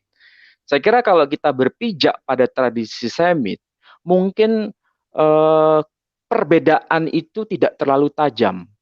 Tapi ketika sudah melintas batas tradisi Yunani, itulah yang menyebabkan terjadinya perbedaan. Dan saya kira perbedaan itu sampai pada level penafsiran yang tadi saya jelaskan. Yang satu menyebutnya ini hipostasisnya Tuhan, yang satu enggak, ini bicara soal tiga malaikat utama yang datang kepada Tuhan. Dan lebih anehnya lagi, ketika bicara Gabriel, Mikhael, dan Raphael, itulah malaikat-malaikat yang dulu diajak bicara oleh Tuhan saat Adam belum diciptakan. Jadi sebelum Adam diciptakan, yang sedang diajak bicara Naashe ketika Tuhan, marilah kita di situ tuh menunjuk pada Gabriel, Mikhael, dan Raphael. Itu yang sedang diajak bicara oleh Tuhan. Tapi yang menciptakan Adam sendiri adalah Tuhan sendiri. Gabriel tidak terlibat dalam penciptaan Adam. Mikhael tidak terlibat dalam penciptaan Adam. Raphael tidak menjadi bagian dari penciptaan Adam. Tapi mereka diajak bicara, diajak berembuk. Ini bukan berkaitan ada ketergantungan kepada makhluk, tidak. Ini konsep tradisi Semit yang menunjukkan adanya sebuah bukan konsili, sebuah rapat besar di kerajaan sorga, istilahnya begitu. Jadi nggak ada kaitan mengenai hipostasisnya Tuhan. Saya kira itu yang bisa saya tambahkan, mungkin nanti bisa sambil tanya jawab. Demikian. Baik. Terima kasih Pak Ali. Selanjutnya kita akan membuka sesi tanya jawab ya dari beberapa para penanya ini. Alhamdulillah ini banyak sekali yang masuk. Ini antusias sekali orang-orang Islam yang ingin sekali mengetahui apa itu ajaran Unitarian, apa itu Trinitas. Karena biasanya orang-orang Islam itu kalau melihat orang Kristen ya dipukul rata. Pokoknya semuanya menyembah Yesus. Ternyata kita temukan kenyataan seperti ini di tengah-tengah kita sudah hadir Bapak Pendeta Arianto ini, ternyata beliau ini tidak seperti itu. Ini ada pertanyaan yang menarik ini Bapak Arianto. Ini pertanyaan pertama saya bacakan saja. Kalau Bapak menyatakan bahwa Yesus itu bukan Tuhan, terus Bapak saat ini menyembah pada siapa? Ini dulu Pak, monggo Pak. Ini kembali ke yang saya sampaikan tadi. Kita sepakati dulu kata Tuhan di sini yang dimaksud God atau Lord gitu ya. Jadi mudah-mudahan saya tidak salah. Saya juga tadi sempat sepintas membaca pertanyaan yang muncul. Jadi menurut Bapak Yesus itu Tuhan atau utusan? Ya, utusan yang adalah Lord itu bisa. Ya, jadi Tuhan dalam artian Lord itu saya masih bisa terima. Tetapi ketika itu berarti God, maka kalau ditanya, kalau Bapak tidak percaya Yesus sebagai God atau sebagai Allahnya Bapak, Bapak menyembah kepada siapa? Maka saya akan mengatakan saya menyembah kepada Allah yang diceritakan oleh Yesus. Jadi Allahnya Yesus dan Allahnya saya sama, yaitu yang disebut sebagai Bapa yang di surga. Dan barangkali itu juga menjadi sama dengan Allahnya orang Yahudi, Allahnya orang Islam yang disebut sebagai yang satu-satunya tadi. Itu yang bisa saya jawab, Pak Edi. Baik, kemudian ini ada pertanyaan menarik karena kita ketahui bersama bahwa seringkali Rasul Paulus ini dituduh yang menciptakan Trinitas. Padahal kita ketahui bersama ternyata tadi sudah dijelaskan panjang lebar oleh Bapak Pendeta Arianto. Kasusnya ini adalah pada terjemahan kata kurios. Karena kita ketahui perjanjian baru ini adalah bahasa Yunani. Kata ganti dari Tuhan atau Tuan itu adalah hasil terjemahan daripada kurios. Kalau semua kata kurios ini diganti menjadi tuan atau guru seperti yang diceritakan oleh Pak Arianto, mungkin ini sudah clear ya, nggak ada masalah. Nah, ini ada pertanyaan bagus, Pak. Apakah Paulus itu mengajarkan Tritunggal atau Trinitas gitu, Pak? Monggo. Boleh dibaca ayat-ayat dari tulisan Paulus dan tidak ada sama sekali. Setiap kali Paulus menulis surat, justru salamnya adalah salam dari Paulus, hamba Yesus Kristus yang ditunjuk oleh Allah. Atau salam dari Paulus, semoga engkau mendapat berkat dari Bapa, Allah kita, dan dari Yesus Kristus Tuhan kita. Dan kalau tadi saya menyampaikan dalam 1 Korintus 8 ayat 6, ini pendapat yang sangat jelas dari Rasul Paulus. Namun bagi kita hanya ada satu Allah saja, only one God, yaitu Bapa, yang daripadanya berasal segala sesuatu dan yang untuk Dia kita hidup. Dan satu Tuhan atau Tuhan ini tadi loh, yang menjadi masalah memang bahasa Indonesia Pak Edi. Satu Lord gitu ya, yaitu Yesus Kristus, yang olehnya segala sesuatu dijadikan yang karena Dia kita hidup. Jadi posisinya memang saya sepakat dengan yang dibilang Pak Edi. Sayangnya ini di luar jangkauan kita. Ini Kongres Bahasa Indonesia yang perlu merumuskan ini. Siapa yang harus ngalah? Apakah yang harus ngalah adalah Alkitab Kristen berbahasa Indonesia yang harus menyesuaikan kata Tuan sebagai kata Lord? Ya. Atau memang kita harus menyatakan bahwa Tuhan itu memang secara historis berasal dari kata Tuan. Dan itu artinya Lord. Gitu loh. Sehingga kita harus mencari kata baru untuk menerjemahkan God. Karena sebetulnya memang bahasa Indonesia ini untuk menerjemahkan God ini belum punya kata yang valid. Ya, sesembahankah, dewakah, ilahkah? Tapi apa sih sebetulnya terjemahan kata God? Jadi memang ini PR besar Pak Edi, bukan buat kita saja, ini PR untuk semua pengamat bahasa Indonesia. Bahwa kata Tuhan yang dipandang oleh satu pihak sebagai terjemahan kata God, dan dipandang oleh pihak lain sebagai terjemahan kata Lord, ini sudah menimbulkan banyak kesalahpahaman. Mudah-mudahan bisa diatasi di kemudian hari nih, kata Tuhan ini. Baik, terima kasih, Pak. Ternyata kasusnya di situ ya, teman-teman semua. Jadi jangan heran kalau di dalam kitab Injil itu disebutkan ada Tuhan yang menyebut Yesus. Tuhan Yesus. Jadi sekarang sudah dijelaskan ternyata itu adalah hasil terjemahan dari kurios. Ada yang menerjemahkan Tuhan, ada yang menerjemahkan Tuan. Jadi kalau bahasa Jawa menjadi betul karena Gusti Yesus. Gusti, betul itu. Atau Pak Ali bisa menambahkan ini masalah tata bahasa ini. Karena pakarnya bahasa ini Pak Ali ini. Begini, memang ada problem besar dalam persoalan bahasa kita. Tapi dalam makna general, itu sebetulnya kita merujuk pada Kamus Bahasa Indonesia. Kalau Kamus Bahasa Indonesia ketika menyebut Tuhan, itu lebih tepat dan lebih merujuk pada makna sembahan. Kalau Tuhan ada hanya. Yang saya lihat di kamus-kamus besar, mulai edisi lama sampai yang terbaru, itu maknanya. Terjadi perbedaan cara penulisan itu ketika kita merujuk penggunaan bahasa Indonesia dari terbitan LAI, yakni Alkitab Bahasa Indonesia Sehari-Hari, itu ada pakai istilah Tuan seingat saya. Sementara kalau versi yang lain ada pakai istilah Tuhan. Itulah kemudian menjadi problem besar. Apakah ini merujuk pada Gusti dalam bahasa Jawa yang lebih netral, atau sama dengan kurios dalam bahasa Yunani? Tapi kalau dalam bahasa ini, dalam bahasa Arabnya itu disebut Sayyid. kalau dalam bahasa Arab. Ya, kebetulan saya itu punya ini ya. Al-Kitabul Muqaddas, Al-Asfar Al-Yunaniyah Al-Masihiyah Tarjama Al-Alamul Jadid. Ini terjemahan dari orang-orang saksi Yehova yang saya tahu. Itu lebih banyak merujuk pada makna yang sepadan dengan versi Islam. Jadi kaitannya bukan merujuk pada sesembahan, tapi sebagai tuan maksudnya. Kalau dalam bahasa Arabnya, itu mungkin sepadan dengan istilah Rob. Yang di Quran, ada istilah Rob, ada istilah Sayyid. Jadi Rob dan Sayyid itu kadang-kadang dipertukarkan. Kalau menurut Quran ada penggunaan istilah Sayyid, itu kan juga bisa untuk Tuhan, juga bisa untuk yang ciptaan. Rob juga begitu, bisa untuk Tuhan, juga bisa untuk ciptaan.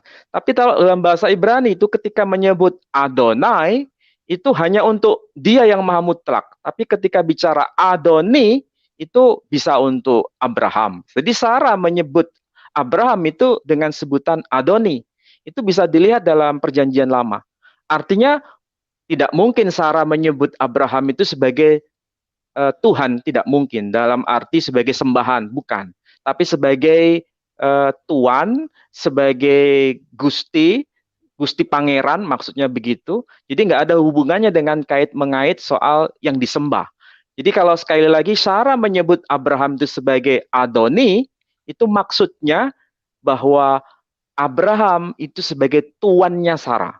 Begitu juga bisa dicek dalam perjanjian lama atau kitab Tanakh, terutama Sefer Bereshit, bahwa Yakub itu disebut sebagai Adoninya Esau. Jadi Esau menyebut Yakub itu sebagai Adoni. Bukan berarti Yakub menyembah, bukan berarti Esau menyembah Yakub, enggak, tapi menganggap sebagai tuan. Nah, saya kira kalau dalam konteks ini lebih bisa kita pahami. Memang yang menjadi problem besar itu bahasa kita. Bukan bahasa kita orang Indonesia, enggak. Bahasa kita kaum Kristiani itu perlu penjelasan rinci sebetulnya. Mana yang lebih tepat? Pakai istilah Tuhan atau istilah Tuhan. Ini sebetulnya kembali pada persoalan dulu ketika Alkitab diterjemahkan ke dalam bahasa Melayu, barulah di situ muncul. Kalau tidak keliru, itu awalnya digagas oleh seorang misionaris dari Belanda yang namanya Klinckert. Jadi dia menulis Woordenboek Malay Nederlands. Malay Nederlands Woordenboek. Dia menulis mengenai kamus itu, baru muncul kata Tuhan, ada tuan. Untuk membedakan mana yang menjadi yang paling super dan mana yang tuan-tuan biasa. Itu maksudnya. Saya kira itu yang tambahan dari saya ya. Ya, terima kasih Pak Ali. Sudah paham semua ya. Semoga pemirsa sudah sedikit tercerahkan pada malam hari ini. Untuk pertanyaan, mungkin tambah sedikit lagi ya Pak ya. Ini ada yang bertanya ini masalah Yohanes pasal 16 ayat 12, 13 dan 14. Di sana disebutkan ini tentang nubuatan akan datangnya roh kebenaran. Siapa sih sebenarnya roh kebenaran itu? Ini pertanyaannya, Pak. Di dalam Yohanes pasal 16 ayat 12, 13 dan 14. Tetapi apabila ia datang yaitu roh kebenaran, ia akan memimpin kamu ke dalam seluruh kebenaran. Monggo Pak Pendeta Arianto. Iya. Kalau kami melihatnya sebagai direferensikan sebelumnya kan dalam Yohanes 15 ayat 26 tentang roh kebenaran, bahwa roh kebenaran itu keluar dari Bapa. Artinya ini berkaitan dengan Roh Kudus tadi atau kuasa dari Sang Bapa sendiri yang akan membuat umat itu bisa memahami seluruh kebenaran yang sebelumnya tidak dia pahami. Jadi kalau Yohanes 16 ayat 12 sampai yang ke-14 karena itu memiliki subjek yang sama yaitu roh kebenaran, maka referensi saya pasti ke Yohanes 15 ayat 26 bahwa roh kebenaran itu adalah yang dijanjikan Yesus sebagai Roh Kudus atau kekuasaan Allah yang akan melengkapi umat-umat yang setia. Begitu Pak Edi. Mungkin Ustaz Ali punya pandangan lain. Mungkin Pak Ali tambah masalah roh ini Pak. Bahwa ada yang nubuatan. Roh Kudus. Kalau berkaitan dengan Injil Yohanes itu kan bagian dari perjanjian baru. Kalau berkaitan perjanjian baru, saya nanti serahkan pada pemahaman Romo Arianto. Saya lebih fokus ke perjanjian lama, karena kalau perjanjian lama kan bisa dijadikan acuan untuk mencari benang merah mengenai konsep Trinitas ada ataukah tidak. Dan tadi saya jelaskan bahwa kalau sudah bicara soal perjanjian lama, tidak ada satupun konsep yang berkaitan dengan Trinitas, meskipun menggunakan istilah ruah Elohim. Nah, kalau berkaitan dengan roh kebenaran tadi itu topik yang lain yang saya kira tidak perlu dicampur aduk nanti. Ya, oke. Terima kasih. Mungkin sampai sekian aja ya. Karena waktunya ini sudah 1,5 jam lebih. Sebetulnya banyak sekali pertanyaan ini. Mungkin kita akan Kalau ada pertanyaan lain Pak Edi bisa dikirimkan ya, kalau untuk saya ke email gereja ya, saya. Jadi ya, sebutkan Pak. gerejajagi@gmail.com. Gereja Gerejajagi Jagi sambung semua ya, huruf kecil semua, sambung semua ya @gmail.com. @gmail.com. Oke Pak. Nanti bisa Mudah-mudahan kita saya share bisa di berdiskusi deskripsinya dan ini. menjawab ya. Baik, mungkin di lain waktu kita akan mengundang Bapak lagi ini kalau ada diskusi interaktif. Meskipun nanti insya Allah tidak dengan Pak Ali, mungkin dengan teman-teman ya. Jadi saya minta nomor WA-nya Pak. Jadi nanti kita bisa komunikasi. Mungkin kita akan membahas masalah Unitarian lebih panjang lagi. Mungkin lebih khusus lagi. Kita bisa lebih enak. Untuk masing-masing nih, jadi saya kasih waktu 5 menit, jadi supaya untuk meng-closing acara ini. Baik, dimulai dari Pak Ali. Silakan Pak Ali. Baik, sebagai statement terakhir, sebagaimana tadi saya uraikan bahwa kitab tanah atau Torah Nevi'im Vechetuvim ketika bicara mengenai konsep ruah Elohim atau davar Elohim itu tidak ada kaitan dalam pemahaman Trinitas, tidak ada kaitan dalam pemahaman hipostasis yang merupakan bagian dari Tuhan. Karena dalam konsep Ulangan pasal 6 ayat 4 sampai yang kelima itu secara tegas dan terus tradisikan di kalangan Yahudi, Shema Yisrael Adonai Eloheinu Adonai Echad. Itu sangat-sangat basic dan tidak bisa ditawar-tawar lagi. Itu konsep Yahudi seperti itu. Nah, Yesus sendiri sebetulnya memproklamirkan ulang mengenai itu. Nah, memang di antara Kristiani ada perbedaan pemahaman. Saya kira itu menjadi tugas Romo Rianto untuk memberikan pencerahan. Saya tidak punya kewajiban dalam hal itu ikut campur bicara soal PB, Perjanjian Baru. Tapi yang paling sentral adalah ayat-ayat Quran ketika bicara mengenai Thalisun Salasa yang sering kali dikutip oleh Saudara Dr. Bambang Nursena, sebetulnya sangat tidak tepat kalau itu dikaitkan dengan triteisme, tapi itu terkait dengan konsep pemahaman salasa akonim sebagaimana yang termaktub di dalam kitab-kitab Kristen berbahasa Arab sebagaimana saya tunjukkan ini. Jadi salasa akonim kalau di Quran hanya menyebut salasa. Cukup dengan ungkapan salasa sudah nyantol bahwa itu terkait dengan hipostasis. Jadi tidak ada kaitan dengan triteisme di situ. Mudah-mudahan pemahaman dan pemaparan yang tadi saya sampaikan bisa diketahui oleh semuanya. Kira-kira demikian Pak Edi. Terima kasih Pak Ali. Untuk selanjutnya ini Bapak Pendeta Arianto untuk menutup acara ini, closing statement-nya 5 menit Pak. Monggo. Ya, pertama-tama terima kasih atas undangan dan kesempatannya. Saya jadi bisa bercakap-cakap dengan teman lama, Ustadz Ali, yang sekalipun hanya bisa lewat udara. Ustadz Ali, kapan-kapan kita bisa bertemu darat kalau pandeminya sudah selesai. Yang kedua, memang perlu diakui bahwa ada banyak hal yang perlu kita dialogkan terus-menerus karena kita masing-masing hanya bisa membaca teks dan mencoba untuk memahami teks itu. Kita terpisah ribuan tahun dari para penulis teksnya dan barangkali juga kita minim kesempatan untuk bertanya langsung dengan para malaikat atau bahkan bertanya langsung dengan Tuhan Allah. Nah, yang kita bisa lakukan adalah menciptakan dialog-dialog yang sehat. Saya berterima kasih Pak Edi, teman-teman di sini, sekalipun barangkali kita berbeda dari institusi keagamaan, tetapi dialog hari ini menunjukkan bahwa kita sama-sama ingin menjadi saudara dalam dialog.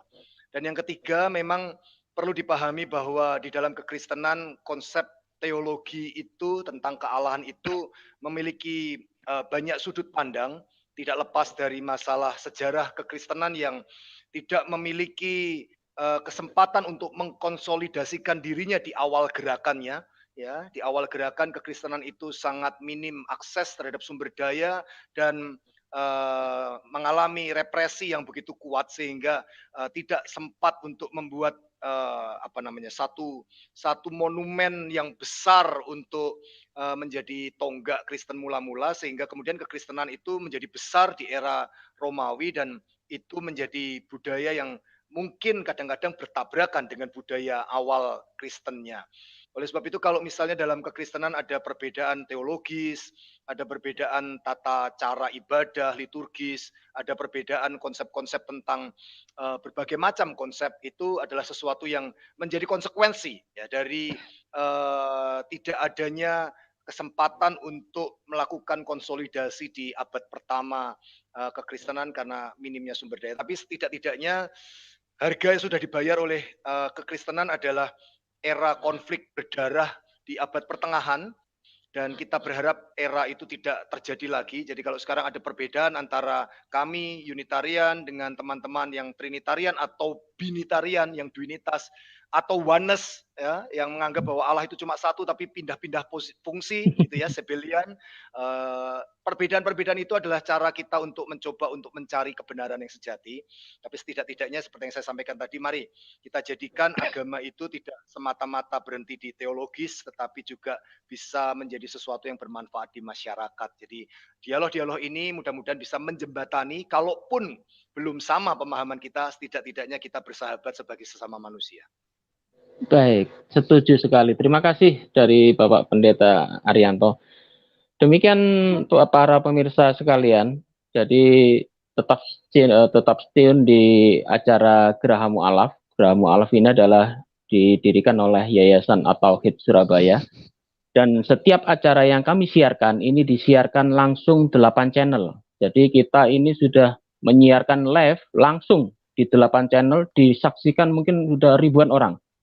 Salah satunya adalah channel Geraha Mu'alaf, tolong ya like, share, dan komen, kemudian dijempol ya, atau dibunyikan belnya, karena kita setiap hari ada acara dialog lintas agama. Bahkan kita sudah melakukan dialog antara Trinitas dengan Unitarian itu mungkin sudah 3 kali dialog. Mungkin Bapak bisa lihat di YouTube kita nanti ya. Kemudian yang kedua adalah channel dari Saudara Yonatan Nandar. Kemudian nomor 3 adalah dari channel Bapak Peta Buyung. Kemudian nomor 4 tim Makoriban. Kemudian channel nomor 5 adalah channel saya sendiri adalah Edi Prayitno. Kemudian channel Aristo Channel. Kemudian channel nomor 7 adalah Akademik Kristologi. Channel nomor 8 adalah Harakah Islam. Channel nomor 9 adalah Alwan TV. Kemudian channel nomor 10 ini adalah milik Esa Raffles ya. Jadi tolong semua channel-channel ini di-like, di-share, di-komen, karena kita siaran ini langsung live 8 channel dan alhamdulillah peminatnya semakin hari semakin banyak. Demikian dari saya, terima kasih Pak Arianto atas kehadirannya, terima kasih kepada Pak Ali. Kita tutup pada malam hari ini dengan doa kafaratul majelis. Subhanallah wa bihamdika asyhadu alla ilaha illa anta astaghfiruka wa atubu ilaik. Terima kasih. Wassalamualaikum warahmatullahi wabarakatuh. Selamat malam. Waalaikumsalam warahmatullahi wabarakatuh. Terima kasih Pak Haryanto. Terima kasih.